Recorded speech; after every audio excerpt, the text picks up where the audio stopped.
Salam damai sejahtera di dalam nama Tuhan Yesus Kristus untuk saudara sekalian dimanapun berada. Kembali saya lanjutkan pembahasan dari buku Institutes of the Christian Religion, karya Johannes Calvin. Pada buku yang kedua bab yang kelima, yang berjudul The Beginning of Faith, The Work of the Holy Spirit in Drawing Us to Christ. Artinya, pekerjaan Roh Kudus dalam menarik manusia kepada Kristus. Saudara yang kekasih di dalam Kristus, bab ini menguraikan bagaimana manusia yang secara natur telah jatuh dan tidak mampu merespons Allah hanya dapat datang kepada Kristus melalui karya Roh Kudus. Calvin mengajarkan bahwa tidak ada manusia yang dapat berinisiatif menuju iman tanpa karya Allah yang lebih dahulu bekerja dalam hati. Panggilan Injil yang disampaikan secara lahiriah tidak cukup. Diperlukan panggilan batinia yang efektif, di mana Roh Kudus membuka hati manusia untuk menerima kebenaran. Tanpa karya ini, manusia tetap akan menolak Kristus. Calvin memulai dengan membedakan antara panggilan umum dan panggilan khusus. Panggilan umum merupakan penyebaran Injil yang dapat didengar oleh semua orang.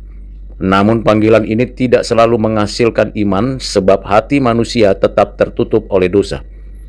Panggilan khusus sebaliknya adalah panggilan yang diberikan Allah secara efektif kepada mereka yang dipilihnya, yaitu orang-orang yang telah ditentukan dan ditetapkan dari semula sebelum segala sesuatu ada dan diciptakan. Melalui panggilan inilah Roh Kudus memberikan pengertian rohani, menyingkirkan kebutaan batin, dan menundukkan kehendak agar manusia yang berdosa tersebut menerima Kristus sebagai Tuhan, Juru Selamat, dan Penebusnya. Calvin menjelaskan bahwa panggilan khusus ini tidak bersifat memaksa atau bertentangan dengan kehendak manusia. Allah tidak menyeret manusia kepada keselamatan secara paksa, melainkan membentuk hati yang baru sehingga manusia dengan sukacita memilih Kristus karena sudah terlebih dahulu dipilih oleh Allah. Ini menunjukkan bahwa anugerah Allah bersifat efektif, bukan memaksakan kehendak, tetapi karena mengubah kehendak dari dalam. Dengan demikian iman bukan hasil dorongan eksternal atau self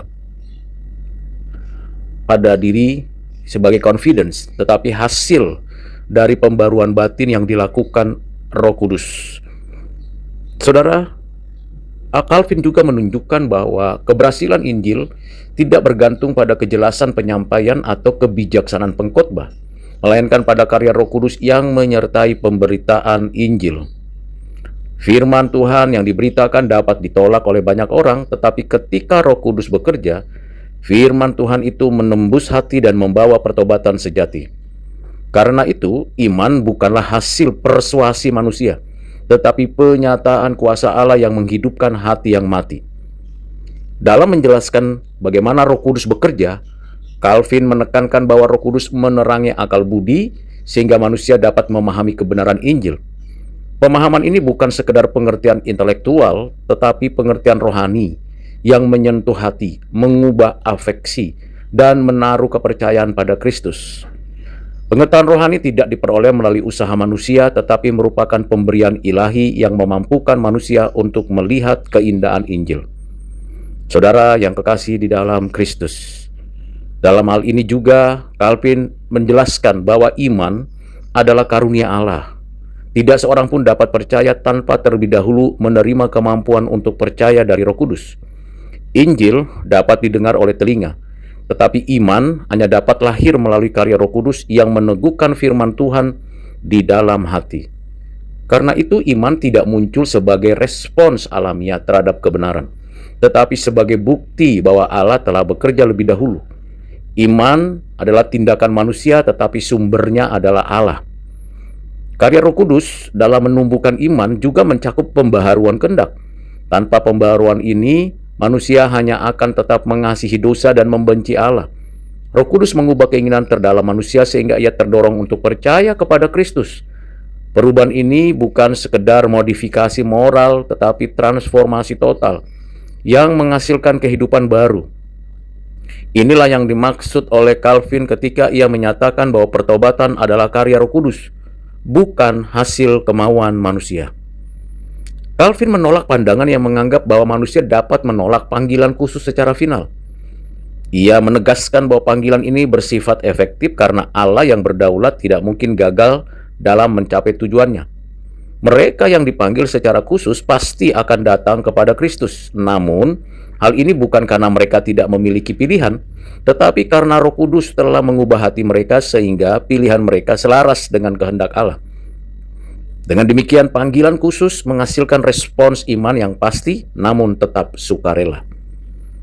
Sejalan dengan itu, Calvin menekankan bahwa karya Roh Kudus tidak hanya menimbulkan iman, tetapi juga meneguhkan dan memeliharanya. Iman tidak bertahan karena kekuatan manusia, tetapi karena kuasa Allah yang menopangnya. Tanpa pemeliharaan Allah, manusia akan dengan mudah jatuh. Karena itu ketekunan iman bukanlah hasil kesetiaan manusia, tetapi hasil kasih karunia yang tidak berubah. Kekuatan iman terletak bukan pada intensitas keyakinan manusia, tetapi pada Allah yang memanggil dan memelihara. Calvin menampilkan doktrin ini sebagai sumber penghiburan besar bagi orang percaya. Jika keselamatan bergantung pada kemampuan manusia untuk bertahan, tidak seorang pun akan diselamatkan. Namun karena keselamatan dimulai, diteruskan, dan diselesaikan oleh Allah, orang percaya dapat hidup dalam keyakinan bahwa Allah tidak akan meninggalkan pekerjaan yang telah dimulainya. Doktrin ini bukan hanya dogma, tetapi dasar pengharapan yang teguh dalam kehidupan iman sehari-hari. Saudara yang kekasih di dalam Kristus, Calvin juga menyoroti bahwa karya Roh Kudus menciptakan relasi yang baru antara manusia dan Allah. Roh Kudus menanamkan dalam hati manusia kerinduan akan kekudusan, ketundukan pada kehendak Allah, dan kasih yang tulus kepada Kristus. Relasi ini bukan relasi paksaan, tetapi relasi yang lahir dari hati yang dibaharui. Inilah bukti bahwa iman sejati tidak hanya mengubah pikiran, tetapi seluruh arah hidup. Akhirnya, Calvin menutup bab ini dengan menegaskan bahwa seluruh karya keselamatan, dari panggilan hingga ketekunan, adalah bukti dari anugerah Allah yang berdaulat. Manusia diselamatkan bukan oleh kemampuan, pilihan, atau kebijaksanaannya, tetapi karena Allah berkenan menariknya kepada Kristus. Karena itu, segala kemuliaan harus kembali kepada Allah, dan manusia dipanggil untuk hidup dalam kerendahan hati, syukur, dan penyembahan. Setelah kita membaca dan merenungkan penjelasan singkat yang saya sampaikan mengenai bab yang kelima ini dari buku yang kedua, maka kita akan menemukan beberapa implikasi. Seperti pada penjelasan bab-bab sebelumnya, saya mengungkapkan setidaknya 3 implikasi teologis dari bab yang kelima ini. Pertama, doktrin ini mengajarkan bahwa misi gereja tidak akan berhasil dengan kekuatan manusia, tetapi hanya melalui karya Roh Kudus. Gereja harus kembali bergantung pada doa, pemberitaan firman Tuhan, dan keyakinan bahwa Allah bekerja melalui cara-cara yang Ia tetapkan. Keselamatan bukan hasil strategi, tetapi hasil panggilan efektif Allah. Kedua, doktrin ini memperbaharui pemahaman tentang iman sebagai karya roh, bukan pencapaian pribadi.